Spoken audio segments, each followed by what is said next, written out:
Meus irmãos, graça e paz a todos, estamos aqui novamente para mais uma super dica de leitura para vocês.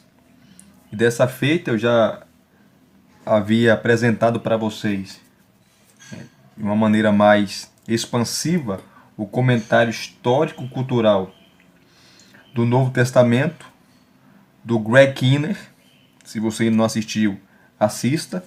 E agora, o comentário histórico-cultural da Bíblia, Antigo Testamento.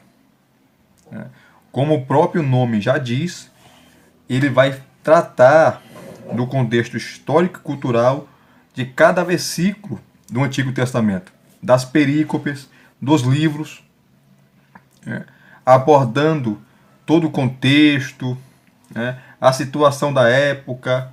É um material indispensável para você, pastor, para você, pregador, para você, teólogo, para você que ensina, tá? Para não falar besteira, para não falar bobagens e abobrinhas. Então, esse comentário, juntamente com o comentário do Novo Testamento, é indispensável. Os dois são indispensáveis para vocês.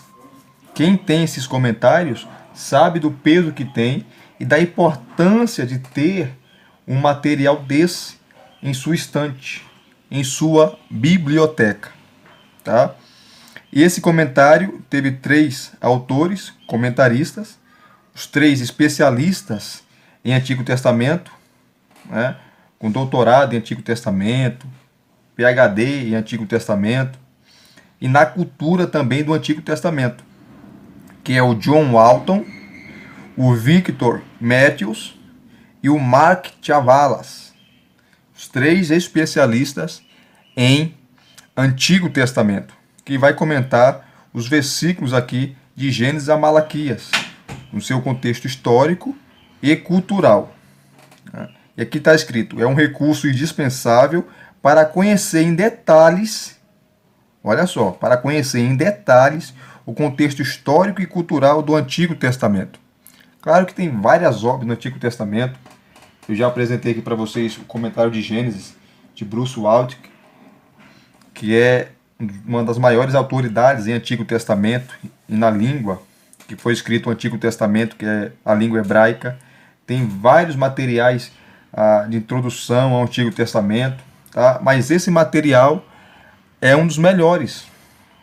Tá? E não é eu que estou falando, são os grandes teólogos, os grandes exegetas que falam dessa grande obra. A importância dessa obra é tamanha para o conhecimento bíblico, o conhecimento histórico, o conhecimento linguístico da Sagrada Escritura. E eu separei aqui para vocês olharem, e que não dá para mostrar tudo, para vocês olharem aqui o comentário, alguns comentários do livro de Juízes. Deixa eu pegar aqui que é muita coisa. Está aqui. Juízes. Interessante que quando você lê, você estuda esse comentário e os versículos, os lugares, as cidades, todos os lugares, todas as cidades, eles falam da geografia, tá? Aonde ficava, aonde estava situada, quantos quilômetros. Então é importantíssima, É importantíssimo. Então é o contexto histórico, cultural, a geografia. É um comentário assim completo do Antigo Testamento. Como por exemplo aqui, Juízes capítulo 1, versículo 3. Territórios de Simeão e Judá. Deixa eu colocar mais de pertinho para vocês verem aqui. Juízes capítulo 1, versículo 3. Território de Simeão e Judá. A porção da terra atribuída a Simeão em Josué capítulo 19, de 1 a 9, ficava na parte sul da Palestina, dentro do território de Judá, que já está tratando a geografia, o que explica o fato dessas 2 tribos vizinhas, Simeão e Judá, né, terem se unido para esta batalha nesse episódio. Com o passar do tempo, porém, Simeão foi absolvido pela tribo de Judá mais proeminente. Assim, a proposta de Judá a Simeão para ajudá-los a conquistar seu território, na verdade, acabou contribuindo para o desaparecimento dessa tribo. Aqui o versículo 4. Bezeque. Este foi o local da batalha contra os cananeus e os ferezeus, em que Judá e Simeão derrotaram Adoni-Bezeque, líder deles. Embora o livro de Juízes não ofereça nenhuma informação geográfica, esse lugar também aparece na narrativa de Saul, em 1 Samuel capítulo 11, versículos de 8 a 11. O texto indica que se tratava de uma planície aberta, adequada para o ajuntamento e a revista de tropas, localizada de 20 a 24 quilômetros a sudoeste de Jabes Gileade. Então é excelente. É assim que ele comenta todos os versículos, tá? E quando aparece lugares, cidades, ele dá a geografia, tá? Deixa eu pegar aqui sobre Sansão. Deixa eu pegar aqui sobre Sansão. Não dá para falar tudo, né? Só alguns detalhes para o livro não ficar muito grande. Muito grande. Deixa eu pegar aqui, ó, o capítulo 6, versículo 25. Capítulo 6, versículo 25.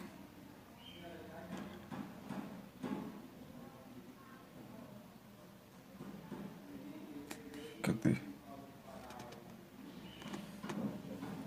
Está aqui, ó.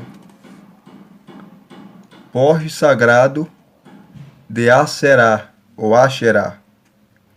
Aserá pode ser o nome de uma deusa da fertilidade ou o nome de um objeto de culto, como é o caso nesta passagem. Essa deusa era bastante popular entre o povo de Israel durante seus desvios politeístas e às vezes era considerada a mediadora das bênçãos de Yahvé. E se você estuda sobre esses deuses, a Asherá, ela era a esposa de El, que no panteão cananeu era o deus primaz, o principal deus do panteão cananeu, e Baal era o filho de ambos, de Asherá e El, tá?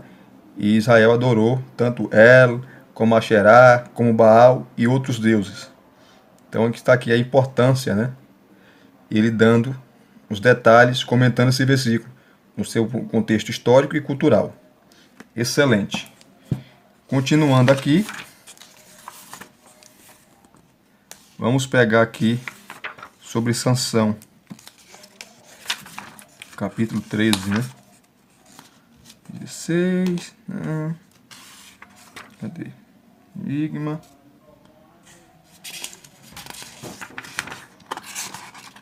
Aqui está.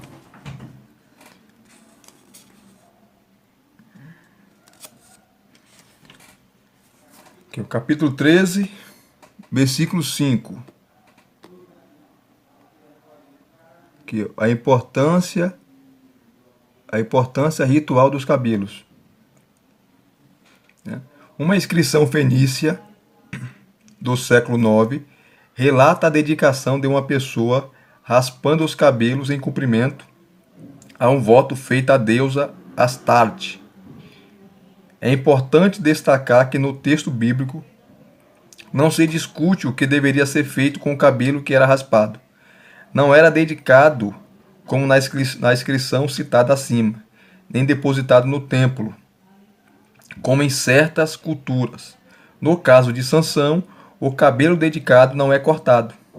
No pensamento do mundo antigo, o cabelo, junto com o sangue, representava a essência da vida da pessoa e, como tal, sempre era um ingrediente usado em simpatias. Isso fica claro, por exemplo, na prática de enviar uma mecha de cabelos, supostamente do profeta, junto com as profecias destinadas ao rei de Mari, para que fosse usado em adivinhações para determinar se a mensagem do profeta seria considerada válida. O capítulo 13, versículo 5 de Juízes. Olha que interessante, né? O detalhe aqui. O voto de Nazireu, que é o capítulo 13.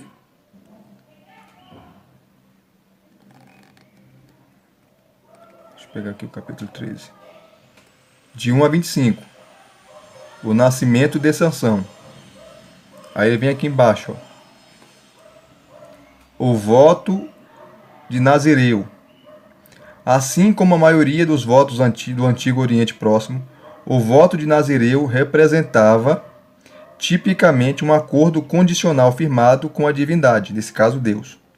Se a resposta da divindade fosse favorável à petição, o voto era pago com a dedicação de ofertas à divindade.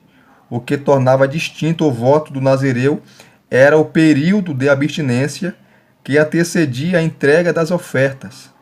A situação de Sansão é ainda mais notável, visto que seu período de abstinência, aqui, seu período de abstinência, deixa eu mostrar aqui em cima, não durou alguns dias ou semanas, como era costume, mas a vida toda.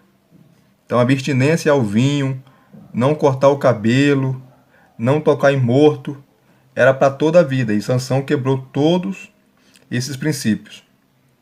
Para mais informações sobre o voto de Nazireu, consulte os comentários de Números, capítulo 6, de 1 a 21, que ele dá aqui mais detalhes. Então, você vê que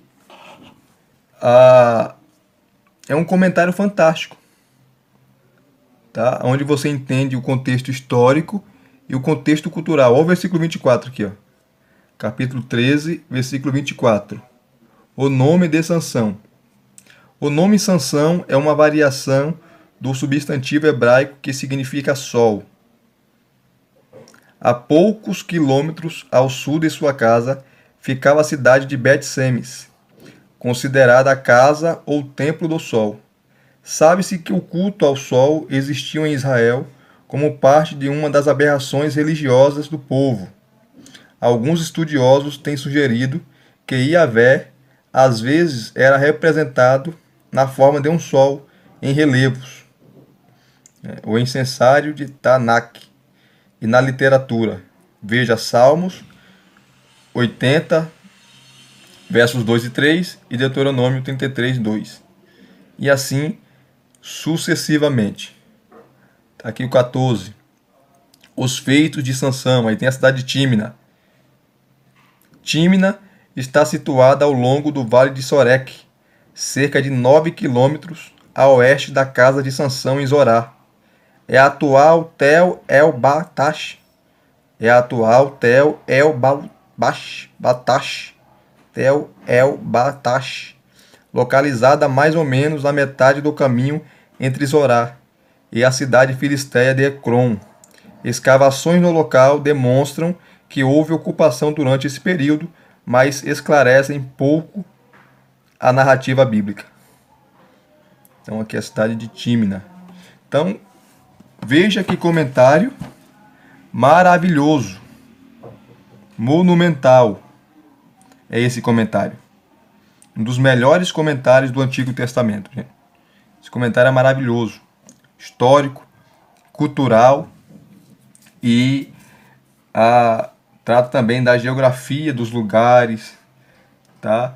É fundamental, como vocês viram aqui, para o estudante da Escritura, para enriquecer seu conhecimento.